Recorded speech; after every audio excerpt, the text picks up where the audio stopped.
பொதுவாக இன்றைக்குமே நிறைய பேர் என்ன யோசிக்கிறாங்க அப்படின்னா, நம்பர் 8 அப்படிங்கிறது பேசிக்கலாக அன்லக்கி.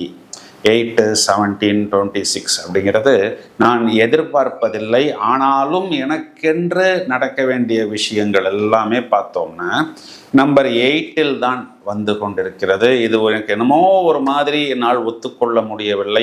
இது நெகட்டிவா பாசிட்டிவா என்பதும் எனக்கு தெரியவில்லை அப்படிங்கிற மாதிரி நிறைய பேர் என்னோட கேள்வி கேட்குறாங்க.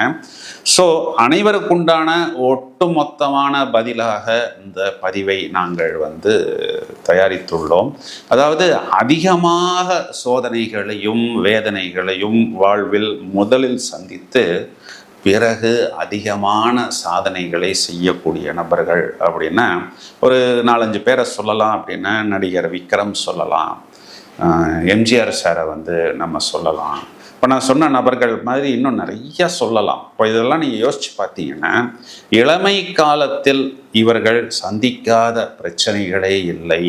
ஆனால் முதுமை காலத்தில், அதாவது ஒரு 32, 33, 40 வயதுக்கு பிறகு இவர்களை போல் சாதித்தவர்களும் இல்லை அப்படிங்கிற மாதிரி நாம் சொல்ல முடியும்.